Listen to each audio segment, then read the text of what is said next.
Before you're venturing into Thailand on a business adventure, there are certain things you have to consider.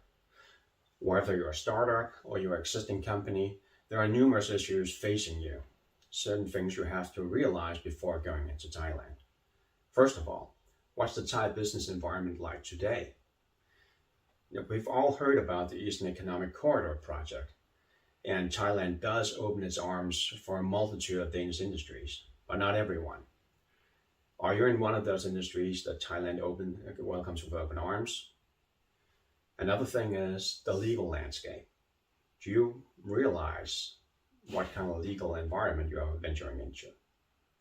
And finally, of course, the social expectations. Thailand does welcome foreigners with open arms, but there are certain expectations that you have to meet in order to fit into the Thai social world. Not only you, your company, but also your family. So when Thailand does open its arms for you, it's with a certain number of reservations, and you have to be aware of them. Like you have to be aware of what kind of expectations you can meet the Thai people with. Here to answer some of the questions that we've outlined here is Jesper Riis-Antonsen. Jesper Riis-Antonsen is a managing director of Paterson Jewellery company.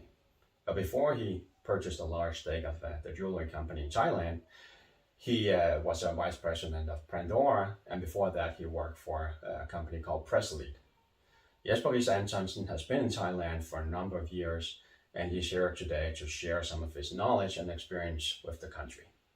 Good luck and enjoy. I came to Thailand from China and was asked to build a company for a Danish company called Pressalite, producing toilet seats and equipment for people with disabilities. So I did that, and I was stationed out here for some years.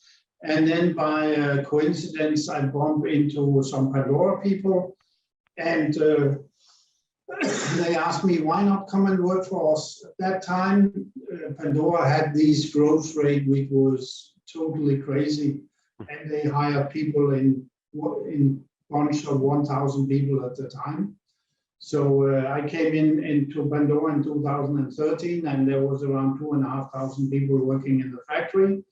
And after I left in 2018, and then there was 16,000. So it was quite a dramatic period in Pandora, and I was burned out when I left Pandora. So I ended up saying, what should I do now? And then there came this guy from Demopolis Industrial Estate, the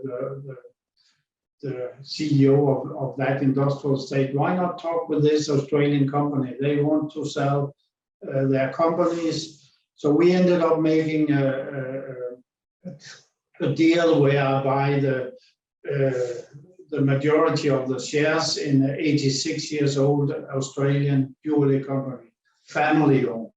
So it was a big step for them to sell their heritage, sell their company in Thailand. But in the end of the day, it was the right decision for them to do. So they are still shareholders, and they benefit also of what I'm doing for them. Why Thailand? Why not come back to Denmark? You said before you were burned out. So why not come back to Denmark and start up in familiar, territories and with the comfort of knowing that this is your home country? Why Thailand?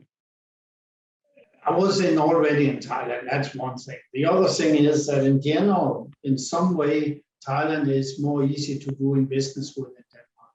In Denmark, we have all these regulations for you are not allowed to do that, and you have to have this approval before you can do that. So if you want to open a food shop here in Thailand or a restaurant here in Thailand, you just open. In Denmark, you need to have a certificate on, you have to be a hygiene course, you have to do a lot of approval things before you can do anything. In Thailand, you can basically do a business from one day to another without any really big issue. There are rules in Thailand. There are actually a lot of rules, and there are a lot of regulations. There are jobs you are not allowed to do. There are jobs, businesses you are not allowed to do. It's only for Thai people. But if you want to do anything with tech, as IT, technology, whatever, Thailand open your arm for you. They even give you benefits to do your business here. If you do something with production, Thailand opens your arm for you. And that can be production for the home market, like all the automotive, which basically produce a lot of cars for Thailand every year, or like me, produce a company here who export to the whole world. Export to the whole world. That sounds interesting, because you don't usually associate Thailand with the gateway to the whole world. I was thinking more like Shanghai, or perhaps even Germany, or countries like that. What makes Thailand the central logistics hub for the world, would you say? It's correct that Shanghai, Hong Kong, Singapore, if we just take Asia, if we take Europe, Milano, Germany, Frankfurt, whatever, every country or every area have its own things where they have strengths. If you have financial, if you own a bank, you will be in Singapore, in London, or in Frankfurt. If you own a fashion company, you will be in Milan, you will be in Italy, you will be in New York, or you will be in Shanghai. So Thailand have a lot of things to offer people who want to have a production company with any kind of high-skilled workers. So if I look at Thailand today, their main strengths is basically they have a lot of skilled workers. It's in any area of handcrafted skills, meaning if you have a factory with a plastic injection, or you have a factory like mine with making jewelry or making wood crafting, Thailand is the perfect place to be because they have the skilled workers already. If you want to make an IT company, it's with programmers. Thailand have a little more difficult to deliver the competent workers. So from your chair, with your experience in doing business in Thailand, what would you make people aware of? If the Danish people come to Thailand, what would the challenges be that they should be aware of if they want to establish themselves? There are pitfalls for sure in Thailand. When I started out here building a factory for Presalit, we had a consultancy company in Denmark to help us, and I don't want to tell the name. And they basically make a disc research, and the disc research only had half of the salary levels included because the official statistic didn't show everything. So you need to have some good advisors in Thailand. You need to have a network in Thailand. I did that when I started out here. I was contacted a local guy who connected with Pandora, connected with other Danish companies. And I had a meeting with all of them and I asked them, I am asked to build a factory here for Presalit. What can you suggest me to do? And they all said 3 things. Don't do bribery, get a good connection to a good lawyer, or get a good network. And when you start hiring people you can trust, and you can have a level, even you have to pay more for them, that you can actually develop your company with. So I did that, and actually, I would say this way, it was going quite good. The tourist industries, which was the biggest in Thailand in many years, had really take the hit on the missing tourists. And they talk about losing, 2 million people losing their job in the tourist industry. So they miss the money, and they will do everything to get the country back again. Small things, when we had the tsunami 15 years ago in Phuket, where the whole seaside was totally destroyed, it took below 1 year. Then there was built up new hotels, built up new restaurants, built up everything. And that's one of the things with Thais and Thai culture. They are very entrepreneur things. So as soon as something is allowed to do, it will raise very fast. So I'm quite sure that Thailand will support the growth the next 2-3 years. One thing is to establish a company or buy a company in Thailand. Another thing is growth, to upscale your company. Why, or how should I say, what is it like to experience growth in Thailand? Is it easy to nurture that growth? Can you find the necessary resources and aid to stimulate that growth? So I had since 2018, where I buy this company, a growth of 303%, and I make money on the bottom line every month. So yes, it had been easy for me, but I also think that you cannot just, as it is today, say that what I have done, everybody can do, because I go a little different way. When we had the COVID, I was hiring more staff when the COVID hit Thailand, where other jewelry companies was lay off staff. I got customers who basically moved to me because they closed their own production, and then they said, can you produce to me? So I have maybe been lucky, but also a little hardworking and going the other way. I think that Thailand is not worse or better than many other countries. This what makes Thailand good is that they actually have a young generation of very well-educated people from international universities who work at the big company like Procter & Gamble, like Nestle, like all these international companies. And these young people, you can hire them to do marketing, you can hire them to do telemarketing to a much lower price than you can do in Europe. So in many ways, Thailand is a much better country to a startup company, because you can keep your costs down to a start. When I was working in Pandora, I actually have Thai employee who got international salary, meaning these people could work in Europe with the same salary as they have there. So the salary got on the really high skilled people in Thailand is more or less the same as you pay in Europe. But the whole mid-level and low level is much, much lower. So that's one of the reasons. The second reason is that the tax level in Thailand compared to Denmark, example, it's much lower. Here, the maximum, the maximum level of paying tax is 30%, and you have to get over, I think, 700 or 800,000 Danish kroner before you pay the max level.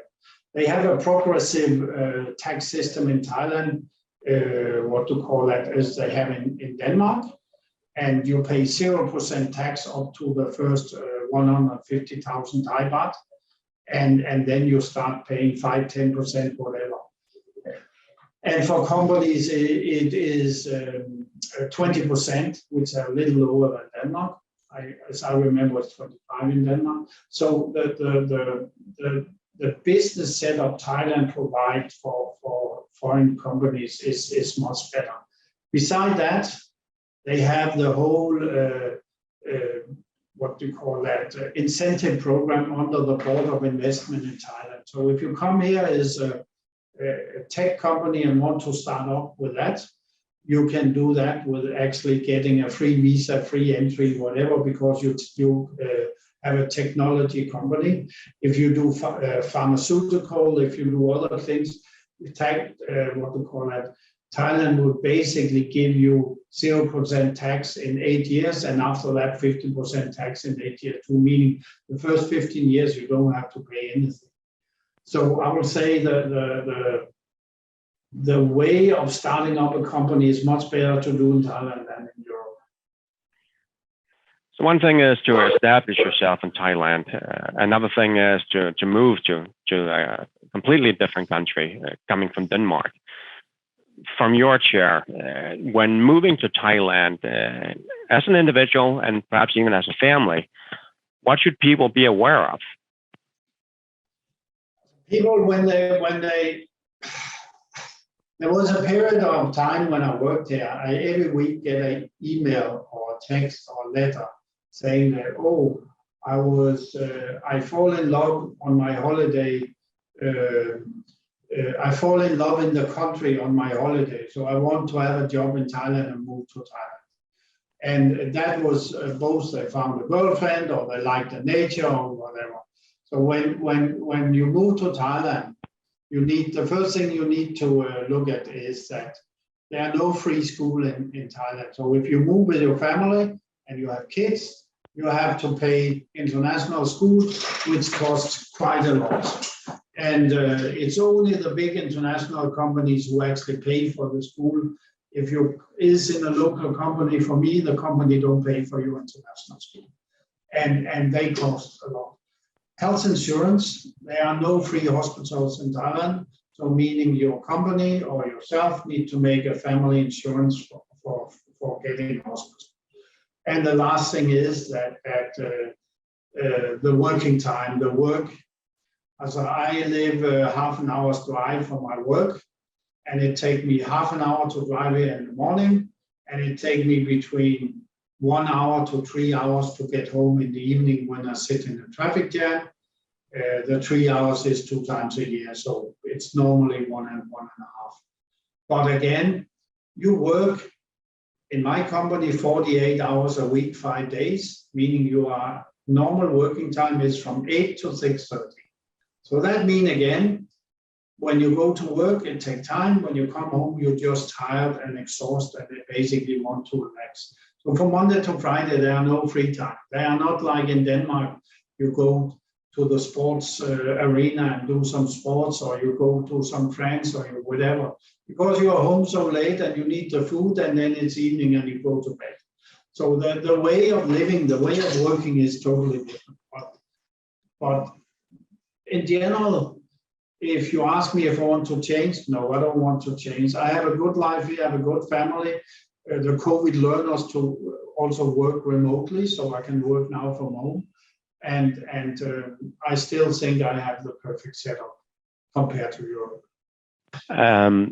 Compared to Denmark, socially, how easy is it to integrate into the Thai social structure and adapting to the Thai culture? Would you say?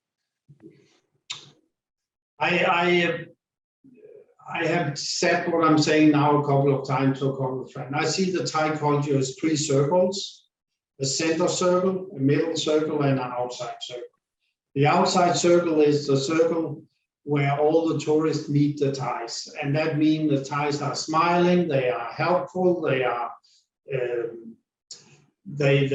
invite you in and help you and talk with you, whatever. But they really don't open up for family or personal things. Whatever. The middle circle is the one I am in. I have a quite close relationship to some Thais. I have been in their home. Normally, Thais never invite people home. If you meet with people, you always meet them at a restaurant outside your home. Your home is only for you and your family. And I'm Thai married today, and my wife hates when my family come and stay with us, or friends come and stay with us, because it's so far away from her culture. You don't have guests sleeping in your home.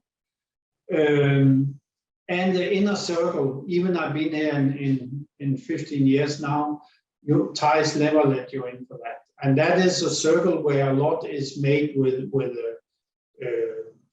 your hands as a body language, or the level of your voice, and I will never learn it. So Thai people is in general easy to communicate with and work with, but Thai people is only very private people where you never get totally close to them. Another thing, Thai culture is a culture where there's a lot of unwritten rules. You always respect the elder. You call older lady P, and meaning that you have a hierarchy. So it's easy, and as foreigners you don't have to really deal with that. because Thai people accept that you don't know it. But there are just levels or what to call that, things in the Thai culture you will never learn.